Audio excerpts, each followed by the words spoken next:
Perfect. Good evening, everyone. Thanks a lot for taking out some time today to join the welcome webinar for the PG Diploma Program in Data Science. And before I start, Happy New Year to all of you. It is great that today we have Mayank Kumar, the co-founder of UpGrad, and Professor Tricha, Associate Dean for Continuing Education at IIIT Bangalore, as well as the program coordinator for the PG Diploma in Data Science, talking about various aspects of the program. Given the context that all of you have already been through the prep content, we just want to take out some time to talk about how the 11-month forward-looking journey is going to look like, and how should we experience it, what are the 3-4 important elements that you should be focusing about, and what are some of the interesting elements as far as learning experience is concerned that we have planned for you. I think specifically we'll be talking about student experience as well as deadlines. That's the first one. The second bit that we'll be talking about is interaction with faculty, faculty members, industry professionals, and various live lectures that we'll organize, as well as the importance of peer network that you have. The third bit that we'll be talking about is the grading breakup. If you had some time to go through the introductory module, you might have seen there's a student manual which talks elaborately about various aspects of grading, so we'll be going or deep diving into that for some time.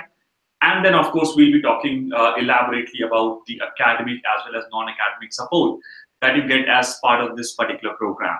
And during that duration, if you have any specific questions, keep on pinging them on chat, and the moderator of the session will make sure that those are passed on to us. Do mention whom you want to direct your question to, either Mayank or Professor Tricha, and the two of them will be able to take it, right? So just to get the session quickly kick started, I think the first session, the first item on our agenda is how we have planned the student experience for you. It is slightly different from the preparatory experience that you have just went through. So student experience and deadline. And Professor Tricha, if you can just throw a bit of light on that, that will be really helpful for us. Thank you, Rohit. So first of all, Happy New Year to all the learners who have joined us today and who may be watching this video later on. And secondly, then welcome to this program. I am looking forward to this exciting journey with you guys and the rest of the team that we have assembled for this program. Okay, so talking about the student experience, so I'm sure all of you have already gone through the prep content and the modules that we have put up there for you. So the main difference that you will see in the program, the main program, as compared to the prep part, is actually twofold. One is the amount of effort that you will require, or that is required from you, and second is the grading component. So in the prep, there was no grading, and it was minimal, I think maybe 3 to 4 hours per module per week kind of expectation that we had.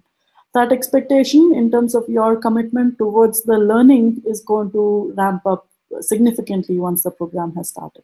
So at this point, for the rest of the program, we expect about 8 to 10 hours of your time per week, right? So that 8 to 10 hours is actually not just sitting in front of computer and video watching. It's comprised of multiple segments to this commitment from your side.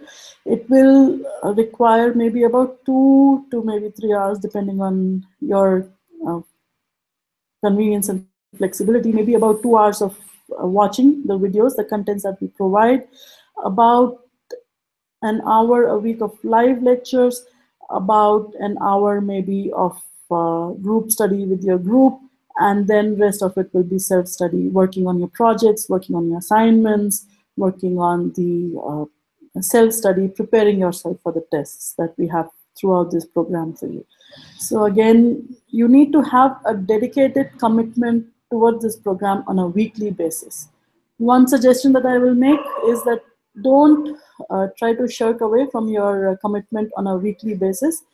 Keep it a regular commitment instead of making it, let's say, I'll just do the whole studying just the week before the exam and I'll be okay with that. That's not going to cut it. We have continuous assessment throughout this program. So I'll talk about the assessments and grading later on. But from each module, within each module, you will have assignments, you will have graded questions. You will need to dedicate time for this program every week, Right? It's not going to work if you just postpone and put everything towards the end. Right? So one of the sayings that our director likes to say is that you have to earn your diploma from IIIT-B. You have to earn the credentials that you're getting from IIIT-B. It's not going to be easy. I don't mean to scare you. I'm just trying to prep you up. I'm trying to just keep you abreast of what you can expect throughout this program. So please keep your commitment at a steady rate of about 8 to 10 hours per week. And that should coast you through easily through this program. So you should be able to sail through without any major hiccups through this program. Right? That's our expectation based on our previous experience with the previous cohorts. But it may be a little bit on this side or that side based on your background, your preparation, your experience, your background so far. Right? What we do have is that we maintain very strict deadline schedules for all our assignments. So we want everybody to be able to make progress together throughout this program. So actually, if you might have seen already, the submissions will be on this automated platform, and it is programmed to accept submissions till 11:59:00 p.m. in most cases. So even if you are delayed by a few seconds, you will be tagged as a late submission, and there are late submission penalties. So you need to submit your assignments on time. You need to dedicate time towards learning. You need to follow the deadlines. I will obviously also talk about later on about plagiarism. I don't want to scare you too much at this point. So I will hand it over back to Rohit to touch upon the next agenda item at this point. Yeah, Professor, thanks a lot. I think two key points that you mentioned, just highlighting that again, so that this is definitely going through is this. Everyone has a very specific schedule, and you have to kind of get into the habit if you have not already been into the habit of learning with the proper habit, with the proper schedule, along with all the live lectures or the asynchronous content which has been put out, as well as safe self-study. I think that habit is going to be extremely critical. And second point that Professor Tricha just right now mentioned is again extremely critical. Cannot stress that enough. That deadlines are really sacrosanct. There are all of these graded components have deadlines associated with them, and the expectation is that you are able to complete that within the deadline. Be assured that the intention is never to compromise learning. More than 2,000 students have gone through this learning experience or a similar learning experience in the data science program so far, and the deadlines or the learning experience in general has evolved. So it is extremely doable to learn all of these assignments or topics within the stipulated time frame. So just do make sure that you are spending time over the weekend or the weekday, as and when you get some time to kind of pursue topics, do some group discussions, do these group case studies, and finish everything along with your cohort. I think the next important element that we want to touch upon is actually two major aspects my query can shed light, which is the live lectures, the synchronous component wherein we have students interact with the faculty and industry experts, as well as something that we keep on discussing, the importance of peer network. Sure. So I guess, guys, as you go through this program, as you would have gone through the modules already in the prep content that you've been given access to. A lot of this is in the form of text, videos, Q&As, assignments, graded questions, etc., etc. But at the same time, we do understand and appreciate that many a times there could be many type of questions that you may have that may not have been answered in those modules that we have created. In order to solve for that specific problem statement, we leverage upon two broad resources that you have. One is the faculty member who is driving that particular program, and the other is the peer-to-peer network. The faculty members, they are on a continuous basis monitoring the kind of questions you are raising on the discussion forum, the kind of doubts that you're talking about in the discussion forum. They also know how much you have rated that particular module, which all gives them an indication that there are certain things that they need to cover beyond what has been covered in the module itself. So we look at organizing live sessions over the weekends or perhaps every fortnight or every weekend or so, where the faculty member could come and pick up the key questions that you have asked on the platform. So for example, if you're going through a module on regression and you have gone through the entire module, but there were many questions that you did not understand as to how should one look at regression from the in the context of, let's say, finding projected sales of a new company, and there are many discussions that are happening on that, and there's no clarity on this. The faculty member could come over the weekend and provide clarity that this is how you can potentially end up taking. This is something that we have picked up from the way Socratic learning used to be. In the Indian context, it is always the case that you come to a class and the faculty will teach you what is to be taught in the class, and then you go back and then you can review and revise. In this context, we have given you all the material that is necessary for you to go through and be successful with the right intervention, the right question on the platform. And if there is any doubt, we leverage the weekend modules to provide clarification to those doubts rather than using it for a lecture per se. So that's the aspect one in which you can leverage. You will have access to faculty members to give answers and feedback to specific doubts or questions that you may be having. The second key thing for you to note is in the cohort that you are part of, there will be many individuals who come from diverse set of backgrounds. And as I say, data science is a good combination of having the right stats and mathematics background, having a good computing and computer science and coding background, and having a very strong business domain knowledge and domain understanding. So in the cohort that you will have, I guess there will be people who will be strong in one of these three areas, and you should try to leverage each other quite often. We have provided you with discussion forum, and in the discussion forum, if there are any questions, any doubts, any thoughts that you have, you can immediately raise questions on discussion forum. Your peer-to-peer colleagues will be, your batchmates will be available to answer any question that you may have. Many of you on this particular cohort have had prior analytics background also. So some of your batchmates can be from analytics background and answer specific question that you may have. So leverage that network very judiciously and very effectively. One of the things that I've seen working out really well is we will create WhatsApp group where each one of you can interact. But for the learning to happen in the best possible way, form a smaller WhatsApp group of about 5 to 10 people who you can work closely with. So if you're in Bangalore, around, let's say, Koramangala area, find people in and around that space so that you can on a regular basis have a conversation in the smaller WhatsApp group about any specific questions, any specific doubts you may have.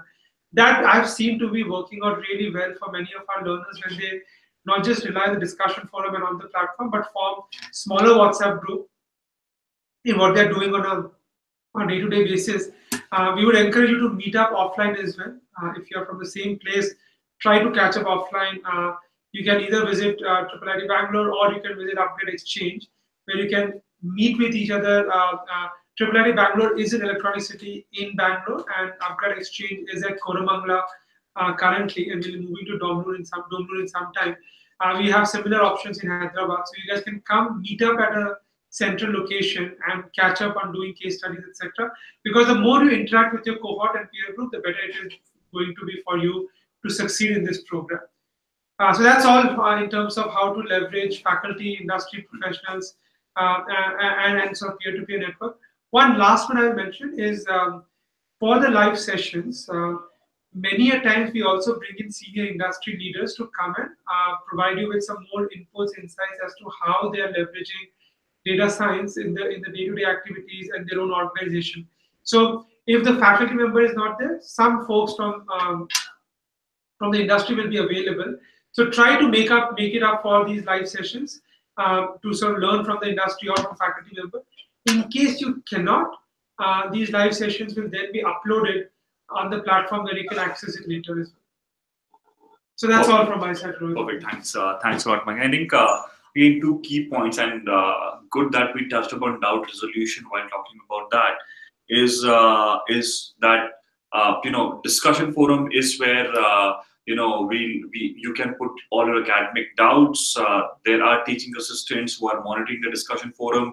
In the main program, that was not the case in the preparatory course. And as you might have seen, your peers do get the first chance of answering any question. And if they are able to answer those questions get verified, by the teaching assistants. Otherwise, the teaching assistants or the professors would step in to provide you a suitable enough response. So I think peer network, apart from all the ways in which they can support you in your career transition, in your group case studies, or just discussing any particular topic informally, they do play a critical role in your learning, in shaping up your learning and making sure that doubts are clarified.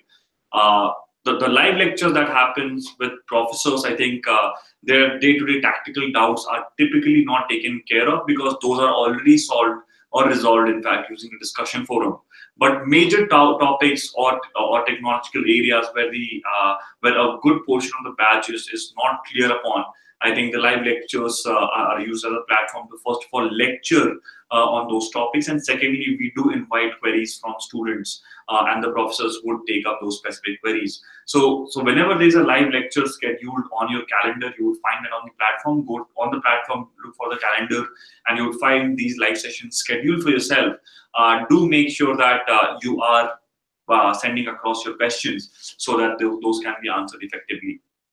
I think so that's it on interaction through a live medium, either with faculty or industry professionals, as well as peer networks. I think the next point is grading breakup, wherein we have received immense amount of queries about okay, what how will I pass, how will I fail, what are the areas of evaluation and everything else. So I think no one is better positioned to talk about the entire grading breakup and the academic framework than Professor Tricha. So Professor Tricha, back to you.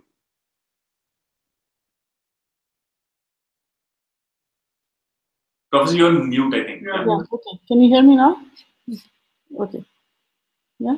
Okay. So thanks, Rohit, for the questions. So yeah, I can understand why grading can be a huge concern, especially after the statement that I made before, which says that you have to earn your diploma. So it's not going to be given to you for free. You have to toil hard. You have to work towards your diploma. You have to get the required grades for getting this diploma from IIIT-B at the end. So I'm sure you already have access to the student assessment and learning experience manual has been provided to you, which goes through in details with most of the stuff that I'll talk about, but I'll just repeat some other things that may be useful for you, just to summarize.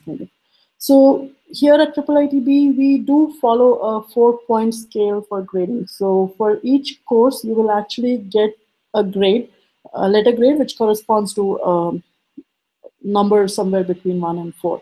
So the grades, if you can see in that document, you might have seen A, A minus, B plus, B, etc. A stands for a grade point of 4, and D stands for a grade point of 1, right? And the failing grade being F for 0. So in each individual course, after the assessments, you will receive a grade point for that course. We will then compute what is called as a grade point average, which is a weighted score of the grade points that you receive in the individual courses you have completed till that point. To be able to complete the entire program, we have a minimum requirement of CGPA, or a cumulative grade point average, of 2.4. So your CGPA at the end of the program has to be above 2.4 to be able to graduate. Right? 2.4 corresponds to an average score of, or average grade of C+ in each course. Right? So as you know, we have an array of 6 courses followed by a project that's lined up for you. So for each of these courses, mainly the first 5, which follow a similar pattern, I can describe to you what is the grading going to be like. We follow a policy where there is one single component of your assessment cannot contribute to more than 40% of your grade. So it's not like there is an exam at the end of the term or the year, and then you have to, your whole grade just depends on that exam. It's not like that. We have continuous assessments, you can call them formative and summative assessments, that happen throughout the course for you. So the various components that will contribute to your assessment and their respective weights have already been given to you as part of the assessment manual, but I can reiterate those again over here. You have the assignments, which may be individual or group assignments, contributing to 30% of your grade. A group case study, which contributes to 15% of your grade. Graded questions, maybe in video or out of video questions at the end of the videos, will be contributing to 20% of your grade. There'll be a final exam for the course, which will contribute to 25% of your grade. We do have 10% of your grade reserved for class participation, which may come from your discussion forum activity, which is what typically we monitor. We don't monitor your WhatsApp activity, so that's not going to contribute, but it's mainly the discussion forum. But let that not deter you. It's not for me to say that if you did not participate in the discussion forum, you get 0 points there. No, we do understand that you are working professionals. You do have time limitations. We are not going to hold you accountable and responsible saying you did not participate in the forum, you did not post questions, you did not post answers, and you get 0 for that component. So again, we have a distributed grading policy. Various components, individual as well as group efforts, contribute to your total grade. You may see marks which are somewhere in the thousands for each component, but we scale them down to the respective weights. We are working on that, how to bring it down. That's on our agenda. Maybe by the next cohort we'll have that. But it's just more like it gets weighted down, and effectively we calculate a total score on 100. Right, and that's when we assign the grade based on that. Grading, typically we follow not an absolute grading, we follow relative grading. So where your grade will depend on how the rest of the cohort is performing. Right, so that should, I think, cover. Did I have anything else to talk about in terms of grading? Okay, so one more important point, sorry, which again I mentioned before and cannot be repeated often enough. We do follow the anti-plagiarism rule. So we have strict checkers for plagiarism. We will check your assignments, your submissions against your cohort. We do not encourage any plagiarism. You should not do any kind of unethical behavior. Right? And what I can also say is that since we have no way of knowing who copied from who, so both the parties will get punished for that. And the punishment is that you will get a 0 for that submission.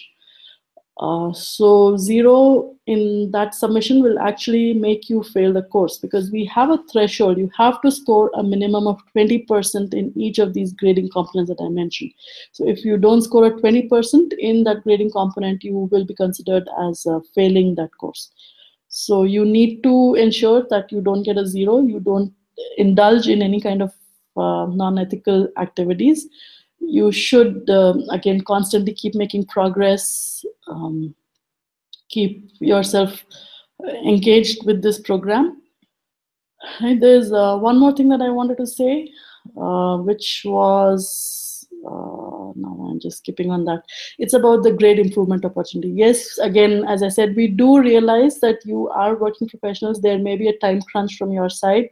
So we do give you one opportunity to make up for a lost grade. So if you happen to do poorly or even fail in a course, then we give you one chance to recover from that lost opportunity. So beyond that, we will have to take some strict actions, and maybe you can discuss those with your mentors as and when need arises, which I hope is not the case. But yeah, we are, again, the mantra that IIIT-B follows is we follow the 3 Fs. And again, F is not the failing grade. The F for us here is fair, flexible, and friendly. So we will try to follow those and try to help you along the way to make you successful through this program. Right? So I think with that, I have scared as well as prepped up the people in terms of their grading requirements. Thanks, Prof. I think extremely key points that we discussed, the breakup of various elements on which all of you are going to be assessed, the strict no plagiarism policy, and finally grade improvement opportunities. And I think one thing that you would notice as you might have gone through as you're going through the program is that there are two key components. The first one is the graded component, and there is an equally important non-graded component. So, and the purpose of the non-graded components, be it, SOAL exercises that we have uploaded for you, interactive graphics, non-grade coding questions, MCQs, or any other type of non-grade activities that have been planned for you, right? All of them are also equally critical for your learning, and they are in fact going to prepare you extremely well in general with regard to the topic, and also of course for the grade questions. So you take a good amount of time in attending them, in getting them right. Most importantly, when we, in the initial days when we talk about R and coding in R, there are extremely well planned SOAL exercises which are there on the platform, extremely well planned coding consoles again which are there on the platform, which are essentially non-graded, but they are there just for learning. So do spend a lot of time in kind of exploring them and learning through them. And I think the last component that we want to touch base upon is, and after that we'll take all these questions, is the academic and non-academic support. And Mike, I think we did talk about academic support at length, where we said that there are professors who can answer questions, there's discussion forum.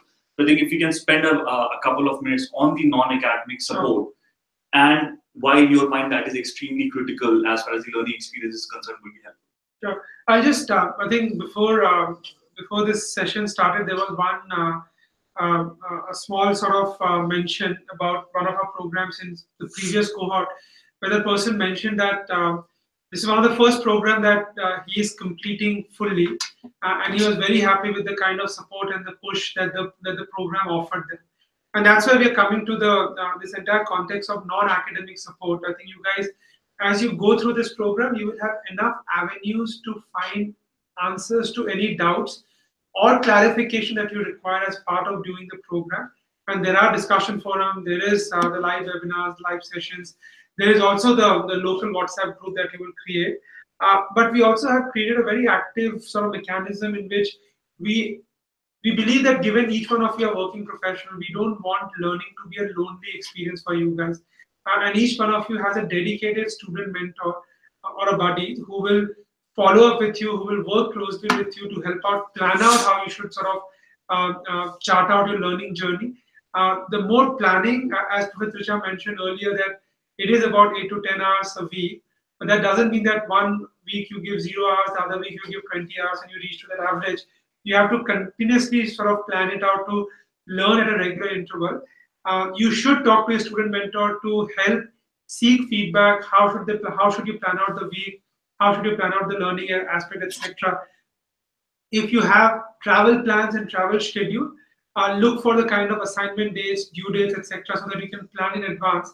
All of this is something that the student mentor can help you guide and help you plan out better. And that's something that you have to reach out to them. They will proactively reach out to you as well. By the same time, if you need any help, you should reach out to them on your own. On the side of it, for any kind of non-academic queries, kindly use the platform to reach out to the student mentor. You have intercom and chat facilities available, and the student mentor will provide answers to them there. If you reach out to them on WhatsApp, which is fine, and they could end up providing certain responses, but it's best if you reach out to those channels, then everything is very well tracked and the student mentor can be much more proactive in responding to some of the queries that you may have. So that's in terms of the non-academic support that you will have. I just wanted to perhaps touch upon one thing that Tricha mentioned, Professor Rohit also mentioned, that data science is at the end of the day a new field, an emerging field, and congratulations for each one of you to taking a decision to sort of move in that direction. But in order for you to be successful in this field, you have to go and do a lot of things on your own. So a lot of you folks who are taking up this program, there's a lot of learning that you will have, but try to leverage these learnings and apply to a real-time context of what you're going through day-to-day job as well. So if you are, let's say, in a sales role, see whether what you're learning from this program is applicable in enhancing your sales efficiency. If you are, let's say, in some kind of current sort of testing role, figure out whether you can build a predictive model to identify which of these codes are likely to fail a lot more. So there are many applications of data science, predictive analytics, machine learning, and this program will give you the right contours and frameworks to work on it. But I would seriously encourage each one of you to pick up programs and thoughts and proof of concept outside what you have, outside this course to into what you're doing, so that when you go for the interview, you have those elements ready for you to talk in front of others as well. Perfect. Thanks a lot, Mike. For the last bit specifically, I think we did touch upon this in the prep session also, and this is an equally important forum to talk about that. Treat this particular learning experience as one of the sources wherein you will get a very strong foundation. I think you'll have to take a good portion of onus upon yourself to make sure that you are well differentiated, you are well learned, and you're able to apply, to various types of opportunities, whether within your organization, outside your organization. I think the critical factor here at play is that through this particular program, you will have a solid enough foundation to differentiate yourself, but so will 300, 400 individuals who are essentially your peers, right? So I think differentiating yourself among the peer group also is going to be extremely critical, and that will only happen if you do not restrict yourself to whatever is being talked about as part of the program itself. Try and participate in as many hackathons. Take care of or play around with open data sets and see if you can find interesting analyses or insights. In fact, try and pick up some proof of concepts within your own company or outside your own company, so that you have a well-rounded personality or well-rounded experience as far as data science is concerned, right? So I think with that, we have by and large covered all that we intended to do. There are a couple of quick questions that we'll take up right now. The first one is, could you please elaborate on the group case studies? How and when will you form groups for us? There is one case study due this month, so please throw some light. So I think in group case studies, the first chance of creating the group is with the students themselves. So as and when you look at, or as and when the deadline approaches, you would see a mail from us requesting you to start forming your own groups, and you will have a deadline to kind of choose your own groups, which will be reflected on the platform itself. If within the deadline you are not able to form your own groups, I think we will in turn assign specific group members for you. And I think there's one gentleman who's from California who has a similar query. I think, first of all, thank you for joining this particular cohort. There are around 10 to 15% students who are not from India or essentially Indians who are working outside. And I think WhatsApp groups that have been formed are one of the best places to start exploring group members, to start figuring out who has those skill sets which complement your own existing skill sets. So I think that is the best way to approach this entire problem statement. Again, if you're not able to form these groups, we will be forming these groups for you within the deadline. Okay. Yeah, but there's a good practice if you are interacting on the WhatsApp group or also on your discussion forum to identify the right set of people who can complement your skill sets and form groups accordingly. So if you're good at Python, find someone who's good at R. If you have done some kind of banking work, then find someone who's in the technology side, etc. Such that there's a cross pollination of ideas that can happen as you go along. I think the second question is there any career support team that will help us after the completion of degree? And I think even though we would want to focus your attention on learning essentially for the next for the foreseeable future, I think we can briefly talk about career support also. There are going to be specific modules that we will release just after the first course ends, to talk about how exactly the entire career support is going to pan out. I think broadly there are two teams who are going to dedicate their time in making sure that you are successful as far as career transition is concerned. The first team will be responsible for essentially making sure that you are prepared to a good extent, prepared for those interviews, you have prepared your resume well, you have kind of gone through a couple of mock interviews, so your delivery essentially is polished. That's one. And the second one is connecting you to the right set of opportunities. Fortunately, IIIT Bangalore and UpGrad have a network of around in fact a lot of companies who keep on circulating their job requirements with us, and we do in turn pass them back to you to apply to one or more opportunities. There will be a portal to which you will have access to, and you can choose to apply to one or more. And once you've applied, we pass back your resume, your profile, along with your entire performance in the cohort back to these companies. And that is where I think it is extremely critical to understand that it is essential that you perform to your best level, so that once these reports are passed on back to the companies, they are essentially impressed from you, right? So this is how the career support is going to pan out, but you will receive modules and more information detailing various steps in the career support function. So there's one more question has come. So Amresh had this question whether we can talk a bit more about how project works happen. Okay, perfect. I think on the project front, there are two broad areas or two broad type of projects that you will be working on. The first one is individual assignments, and the second one is group projects. I think on group projects we did touch base upon them. Both of these projects have gone through a lot of scrutiny, both from the academic side as well as through our industry partners who have contributed to various elements of these projects. The idea will be, after a topic has been given or has been taught to you, you will be given a problem statement, and the expectation will be that you use data science and write long codes essentially to come up with data-driven solutions for those problem statements. So essentially, the expectation will be that you are submitting codes, submitting PPTs, or Tableau dashboards or any other visual representation to explain your results. To kind of convince why your proposition is the best possible proposition. There is a submission platform on the portal itself, wherein you can submit it within the deadline. I think Professor Tricha rightly pointed out that there is a very strict deadline. By the way, all the deadlines that we have mentioned in the platform or on the platform are in IIST. So if you are in a different geography, in a different time zone, do adjust for the time difference there. I think once you have submitted the projects or these assignments or case studies, they are passed on back to experts who have been into the data science field for quite some time.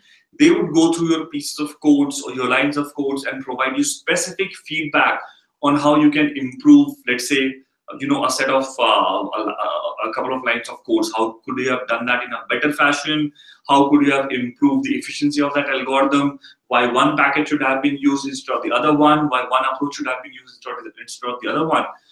So that in addition to being assessed, you also have very specific improvement guidelines for the next project, right? So all in all, this is how these projects are kind of conducted, executed both from your side and the expectation that you should have from the grading experts as well as the professors. So just there are questions there, but guys, there are very few questions on the group.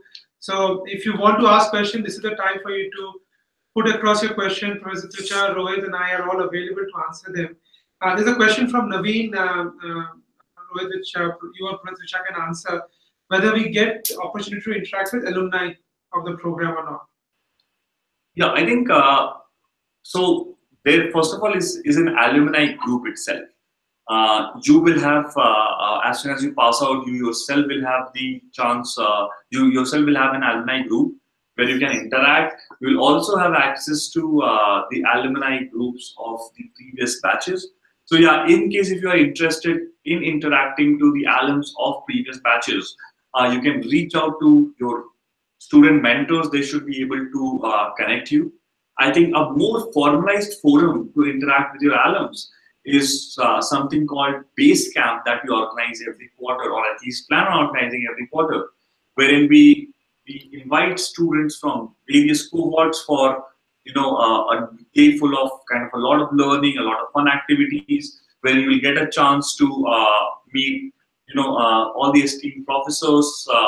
You will get a chance to interact with industry professionals that we're inviting. You will have a chance to participate in various types of quizzes, hackathons, and of course, meet and interact and network with your alums as well as your peers, all in flesh and blood.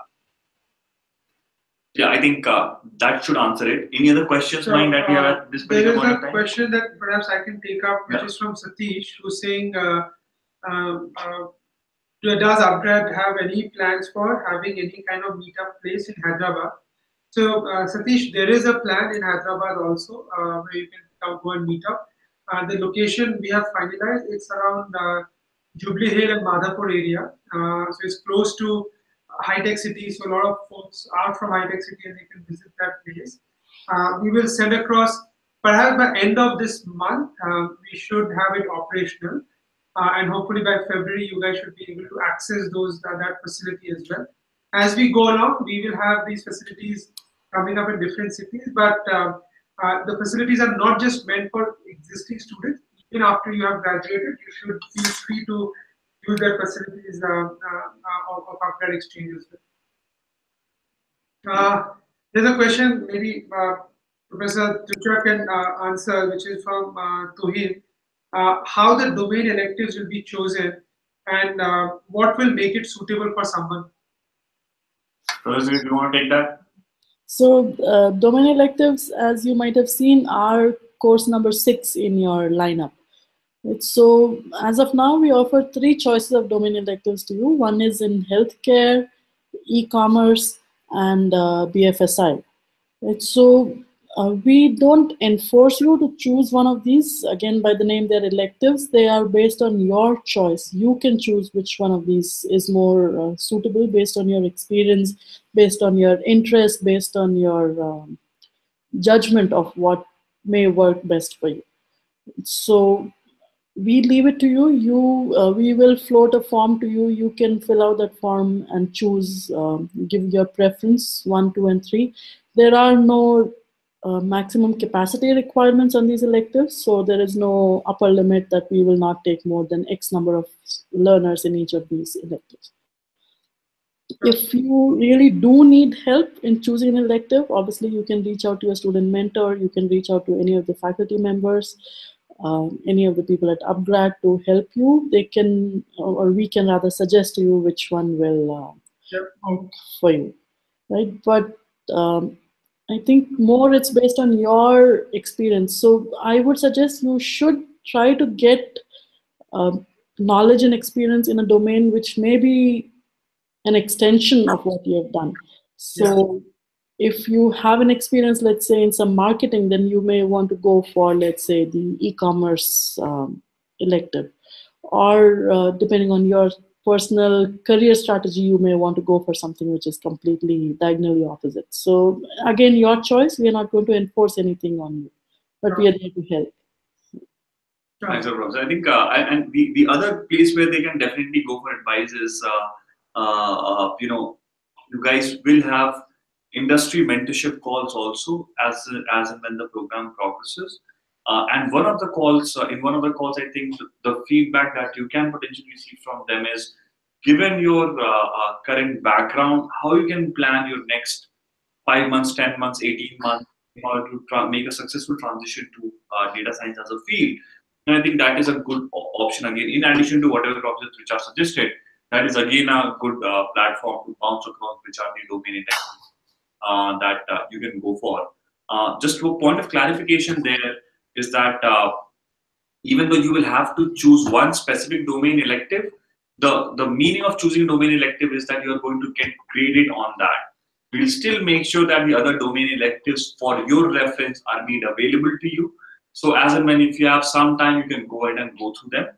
Again, this is not a decision that you have to take right now. You'll have a good 5-6 months at least to make up your mind, talk to the faculties, talk to your student mentors or the industry experts to figure this out. And I'm hoping that in this 5-6 months we should be able to convince you to take one or the other. Okay. So that, I guess, answers Arijit's question as well. So with that, I guess we have come to an end to any questions that were there. Yeah. So any last closing remark, Professor Tricha, for the batch, for the cohort? Jan 2 is a good time to start new learning, right? New year, new beginning, new learning. So I am just looking forward to how you guys make progress and looking forward to working with all of you. So if you don't know, I'm going to be instructors of one of the courses that you're going to do. So you'll see much more of me later on. Right. I think, Professor, because you're talking about the fact that they are going to see you a lot, a question is, any chance of meeting IIIT-B faculty in person over the weekends if required? Question is from Sangram. Okay, Sangram, yes, definitely. You can send us an email. You can reach out to us. Our email address is available on our website. I leave it at that. We are open for that. So you just fix an appointment with the faculty, make sure they are in town, they are available. They'll tell you when they'll be willing to meet you. Okay, Professor, thanks a lot. I think, Mike, for you, I think there's one question from Satish, which I'm not sure what it means, how this program relates to the pandemic with industry. I see some details, but just want to have some more details. Satish, I'm not sure if you got the question. So I think you can write us to datascience@. Academics. So I guess so in this particular program, Satish, as you will go through, you will see that the faculty member is teaching a lot of these modules, but you will have industry sort of professionals also coming and trying to give examples to what the faculty member has said. So that's how we are trying to blend in the core deep-rooted academic research coming from IIIT Bangalore with industry application coming from the industry aspect as well. So for example, the cases that you will work on are sourced from the industry directly. And those will allow you to not just know what the concepts are, but also the application in the industry itself. Okay, awesome. Perfect. Thanks, Mike. Mike, time for you to give your 2 cents. No, I think I completely agree with Professor Tricha. First of all, it's great to see that you guys have chosen to take up data science as a career for you guys. It's an exciting field. It's an exciting time. The industry is just getting started to build, and more that we read and more that we talk to industry, everyone is looking for data scientists, machine learning experts, AI engineers, so on and so forth. But the transitioning to this particular field requires a lot of effort, and therefore this program is built with the right kind of rigor. But I would also encourage you guys to practice, and take out time to test out various things, do your own POCs. As Rohit mentioned, go out to Kaggle, work on open data source. The more you practice, the more you try out things on your own, the better you become, because the real world will be very different to what you are currently sort of used to, and that will only happen if you try practicing a lot of what you're learning on this program in the real world. So with that, wish you guys the luck. The entire team at IIIT Bangalore and Upgrad wants to ensure that you successfully go through the program and make a successful transition to data science field itself. Perfect. Thanks a lot, Mike. And in case if you guys have any other pending queries, do reach out to your student mentors. I'm pretty sure they would be more than happy to answer and clarify all your doubts. Right. So with that, I think we'll close this particular session. Thanks a lot, Mayank, and thanks a lot, Professor Tricha, for taking out time. And best of luck to the rest of you. Bye-bye. Thank you, guys. Take care. Bye.